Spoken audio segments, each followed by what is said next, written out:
When I was about 10 or 11 years old, which would have been around 2006 or 2007, it was Halloween night, and my parents finally allowed me to go trick-or-treating with my friends without adult supervision for the first time. We were all dressed up in our costumes, excited for the night ahead. I grew up in a small town where everyone knew each other, and the streets were lined with houses adorned with lights and pumpkins. The adults in the neighborhood typically kept an eye on the kids, ensuring we were safe as we gathered candy. However, no one was directly watching over my small group of 3, me and my 2 best friends, so we felt a sense of freedom as we walked together, laughing and chatting. Everything was going smoothly as we roamed the festive streets, filling our empty pillowcases with candy. It was around 7 p.m., and we were trying to gather as much candy as possible before our 8:30 curfew. As we continued, we noticed many houses had their lights off, a clear signal not to knock.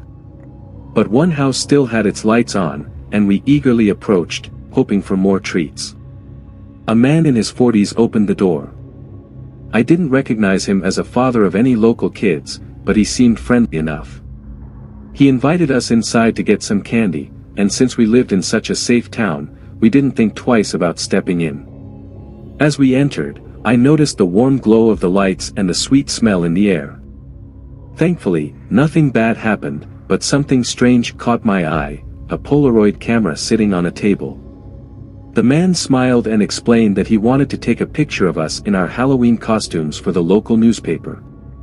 He gestured toward a corkboard filled with Polaroid pictures of other neighborhood kids in their costumes, all smiling and showing off their treats. Even though I felt a bit uneasy, we let him take the photo, and then he gave us candy before we left. Later that night, when I told my mom about the experience, she was horrified. She called the other parents, and the 3 of us got a long lecture. We searched the local newspaper and those from nearby towns for any Halloween costume photos but never found any. I didn't think the man would have hurt us, but looking back, I realize how lucky we were that nothing bad happened.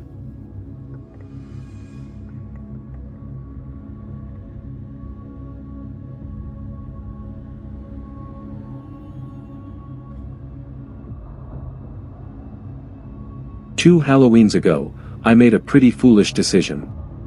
But let me start from the beginning. I had recently started working at a small pizza place in my hometown. After a few days, I became good friends with someone who cleaned the bar next door early in the mornings. She had a unique, mysterious vibe, with a dark style that made her really interesting. I also became close with a few of the cooks, and one of them and I began hanging out almost every weekend. Eventually, the housekeeper was cool with us coming over to her place, but I wasn't prepared for what I saw when I got there. Her home looked like a Halloween and horror store had exploded inside. There were all kinds of strange collections, stones, dried flowers, herbs, and books about witches and magic. But her most prized possession was a human skull, which she'd acquired years ago. It took a while to get used to the eerie vibe of her house, but even though it was creepy, it still had a welcoming feeling. Fast forward to Halloween 2020, which happened to be a full moon. Halloween was the only holiday my friend truly celebrated, so we decided to go all out and make it special. By that time, though, the cook we had been hanging out with started to get really annoying, and it was becoming difficult to be around him. So, we came up with a plan to scare him. My friend, let's call her Evelyn, her daughter, and I gathered one afternoon to brainstorm ideas. I suggested that, since it was a full moon, we should visit the oldest cemetery nearby at midnight and do some EVP, electronic voice phenomenon, sessions with him. Evelyn was really into magic and had a bunch of mystical items, though I didn't really believe in all that stuff. Still, I thought it would be fun to play along.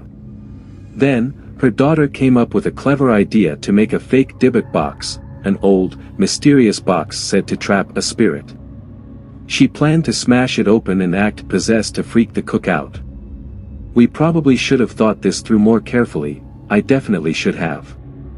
On Halloween night, we ended up running a bit late, but we finally left Evelyn's house around 11:30. She did an amazing job crafting the fake Dybbuk box, making it look so real that we didn't think much about it afterward. I brought my EVP recorder and an EMF detector along. As we drove, I had the EMF detector turned off and resting by the door. Suddenly, Evelyn's daughter giggled and shook the box, and out of nowhere, the EMF meter started going off, even though it wasn't powered on. When we arrived at the cemetery, we nervously got out of the car. The whole area had an eerie glow, with the leaves shimmering under the moonlight, and the gravestones seemed almost magical as they reflected the light. The sky was perfectly clear, and we were completely alone. We made our way to the back of the cemetery, where it was so silent it felt unnatural. We found a spot, and Evelyn had us sit in a circle. She opened a container and sprinkled a special mix of salt around us, warning that we couldn't break the circle until we were finished. The cook was clearly terrified, and I was feeling uneasy myself. As we sat down, Evelyn placed the fake box in the center with the EMF detector and EVP recorder next to it. Her daughter started using a spirit box app, and the noises that came through made us all go quiet. It said, "Let me out," and suddenly, the EMF detector started going haywire. I had a sinking feeling, like we weren't alone anymore and had gotten ourselves into real trouble. We all sat in silence, staring at each other, until we heard footsteps coming from the woods nearby. The strange part was, we could see no one around us. I closed my eyes, grabbed Evelyn's hand, and said, "I'm officially scared. We need to stop." Evelyn tried to brush it off, saying, "It's fine, ghosts aren't real." But we both knew that was a lie. At that moment, the cook stood up, clearly shaken, and said, "I think we need to get out of here. I hear people all around us." He broke the salt circle with his foot and started heading for the car. Evelyn's daughter smashed the box on the ground and said, "Forget it, let's go." We all hurried after the cook and drove home as fast as we could. But when we got back, we realized we had made a big mistake. We didn't properly close whatever we had opened. It felt like we had accidentally let something out of that fake box. Ever since that night, none of us have felt quite right.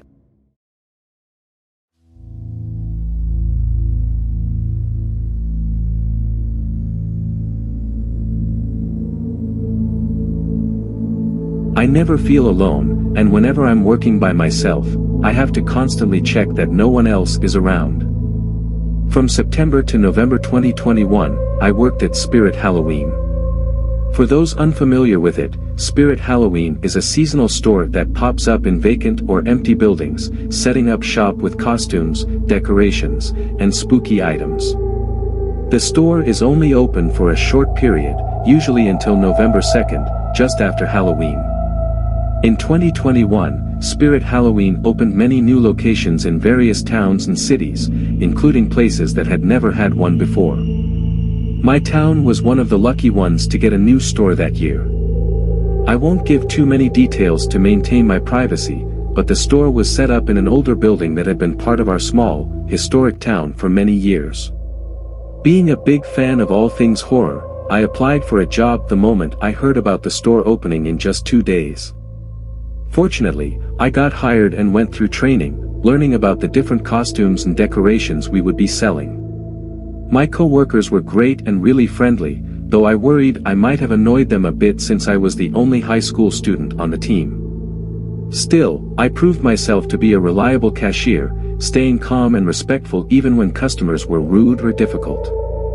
One busy day, I was returning from the break room to finish my break and start my shift. I walked around one of the walls covered in costumes and props, and as I made my way toward the front registers, I heard someone call my name from the direction of the back room. I turned, thinking it was a coworker needing help or maybe a friend from school stopping by to see me. But there was no one around, just customers browsing for costumes and decorations. I figured whoever it was would come find me if they needed something, but neither my manager nor my coworkers said anything. It felt a bit strange, but I didn't think much of it at the time. On November 1st, the day before the store was set to close for the season, I worked the evening shift from 4 to 8 p.m. with a couple of other coworkers. The store was really quiet that night, even with everything marked at 25% off. Almost no one came in to shop. After an hour, it was just me, another sales associate, my manager, and the assistant manager in the store. For a short while, I was the only one out on the sales floor, as my coworker and manager were in the back, and the assistant manager had just gone to the restroom. Walking around, I realized I had the entire store to myself, something that had never happened before. Then, about 20 to 30 feet away from the registers, one of the animatronics suddenly turned on. If you've never been to Spirit Halloween, the animatronics are motion or pressure activated, causing them to move or speak. They can also be set to go off automatically. However, none of the animatronics had been running all night, they were just sitting there as decorations, waiting to be packed up since the store was closing soon. I hadn't even been paying much attention to them because they're usually only active when the store is crowded.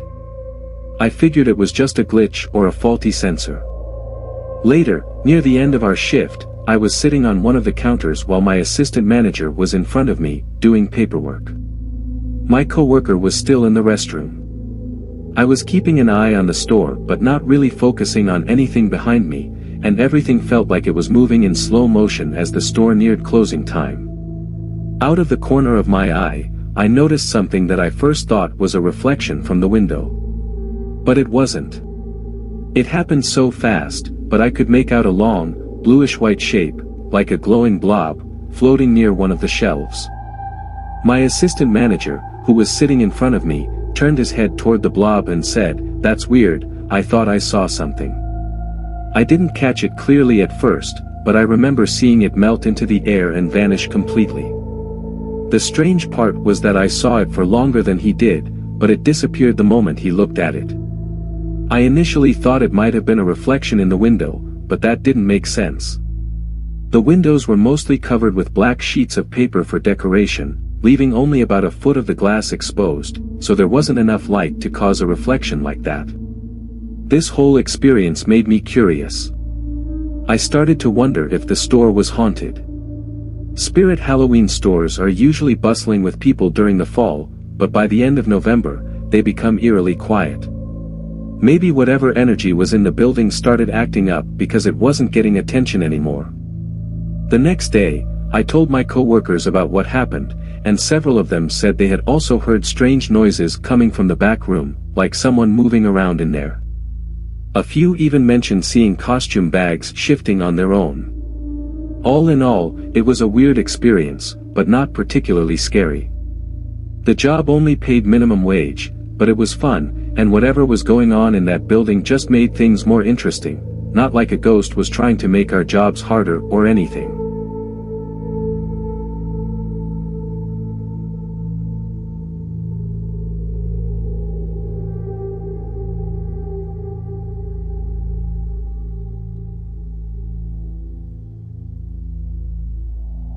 This happened when I was around 7 or 8 years old, so I don't remember all the exact details, but I'll do my best to explain. At the time, we lived in a quiet rural area and owned a small farm, just like most of the people in the area. However, the farms were not located right by the houses, instead, they were about 5 miles away from where we lived. Back then, we only had one cell phone, which my father always carried with him, and we didn't have a landline at home. If we ever needed to make a call, we had to walk 2 blocks to a public phone booth. I believe it was summer when a group of gypsies began coming around the area. They were known for stealing crops from the farms and occasionally robbing people. Women who worked alone on the farms were especially vulnerable to being targeted by them. My father had a regular job in addition to managing the farm, so he would leave early in the morning and come back late at night. Normally, my mom took care of the farm during the day, tending to the animals and crops. But when the gypsies started coming around and robbing people, especially those who were by themselves, my mom stopped going to the farm for a while. Since I was very young at the time, she stayed home with me to make sure we were both safe. Most of the people in our neighborhood spent their days working on their farms, so the area was usually very quiet and deserted during the day. Only a few people lived 3 or 4 blocks away, and they were often busy too. The street felt almost empty most of the time. My mom made sure to lock all the doors and windows every day, taking no chances, especially with the gypsies around. We felt safe inside the house. One day, my grandpa from my mom's side came to visit. He was a tall, big man. I was sitting at the dining table, playing, with my back to the main entrance. My mom was busy in the kitchen, humming to herself as she prepared a meal. Grandpa was in the guest room, probably changing or freshening up after his long trip. The problem was that my mom had forgotten to lock the main entrance after Grandpa arrived, and she hadn't realized it. I was too focused on my game to notice anything unusual. I was chatting with my mom, telling her all about what I was doing at the table, while she was facing the entrance. Suddenly, I saw her face change in a way I'd never seen before. Looking back now, I can tell it was a mix of fear, shock, and worry. She instantly dropped what she was doing, grabbed a small kitchen knife, and positioned herself between me and the entrance, shouting at someone. When I peeked out from behind her, I saw a woman standing inside our house, holding a sickle. The woman seemed oddly calm, trying to speak to us as if everything was normal, even though it clearly wasn't. It was like she didn't understand the fear she was causing. She had on a lot of shiny metal jewelry, which made her look even more intimidating, much like the gypsies who had been spotted around the area. My mom urgently told me to run to Grandpa, but I was too scared and crying, unwilling to leave her side. Within just a couple of minutes, my grandpa burst out of the back room, yelling at the woman to get out of the house. His loud voice startled her, and she finally left. My mom quickly locked the door after that, and Grandpa did his best to calm her down, as she was shaking a lot. Later, my mom told me the scariest part was that she hadn't even noticed the woman enter our house. If she had realized what was happening a little later, I could have been hurt or even kidnapped. I could see the fear in my mom's eyes, and she was clearly worried for my safety. What struck me as strange was how calm the woman remained, even though my mom was shouting at her. It felt like the woman wasn't afraid at all and was probably looking for an opportunity to take advantage of the situation, knowing my mom was much smaller than her.